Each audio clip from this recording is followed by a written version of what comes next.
Rubber গাছের টিপিডি অর্থাৎ ট্রেপিং panel dryness, আর বাংলায় যেটাকে বলা হয় রাবার গাছের প্যানেল শুকিয়ে যাওয়া।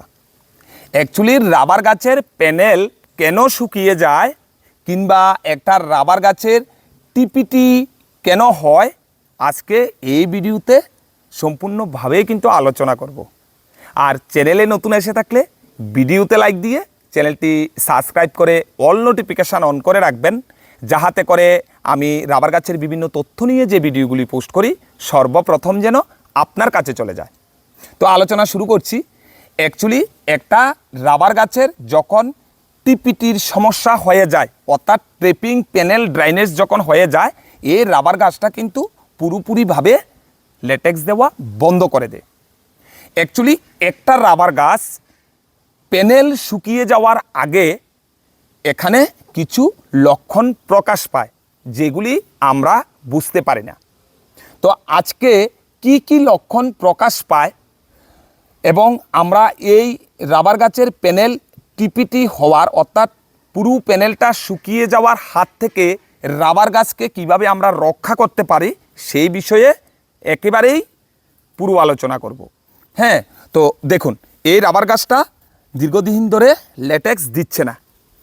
এখানে কিন্তু হ্যাঙ্গার লাগানো আছে, স্পাউট লাগানো আছে এবং বাটিটাও আছে, শুধু এখানে নেই হচ্ছে লেটেক্স।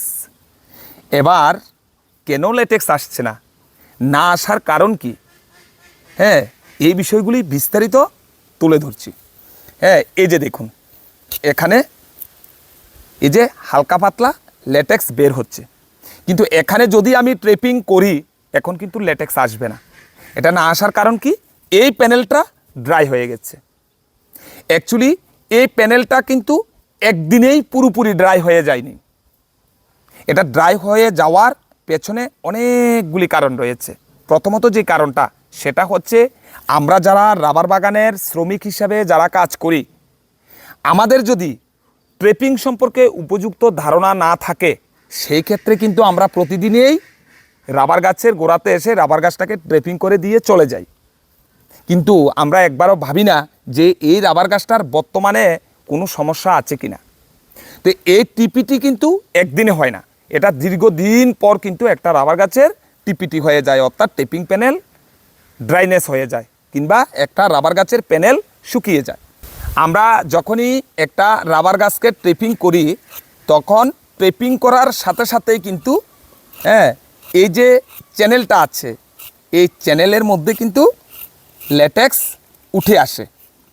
কিন্তু একটা রাবার গাছ যখন দেখবেন এই যে প্যানেলের মাঝ বরাবর দেখবেন ট্রেপিং করার সাথে সাথে আর লেটেক্স উঠে আসে না, সেটা ধীরে ধীরে ধীরে ধীরে ধীরে ধীরে পুরো প্যানেলটা ছড়িয়ে পড়ে।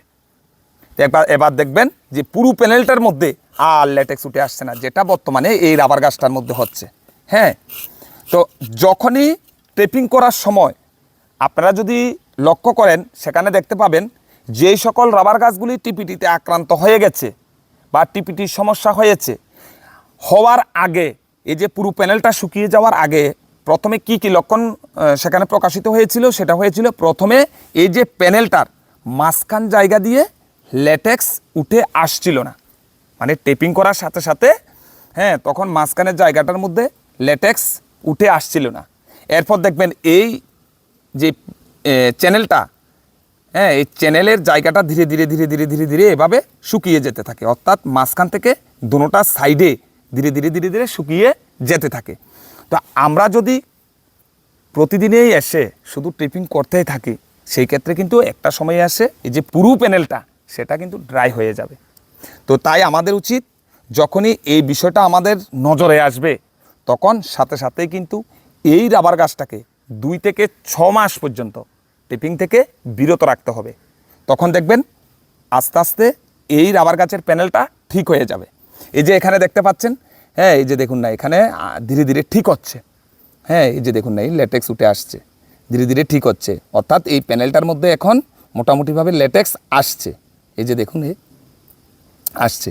তাহলে এখান থেকে প্রমাণিত হয় যে একটা রাবার গাছের যখন প্যানেল শুকিয়ে যায় তখন যদি আমরা সেই রাবার গাছটিকে ট্রেপিং থেকে বিরত রাখি তখন এই প্যানেলটা কিন্তু ধীরে ধীরে ঠিক হয়ে যায়।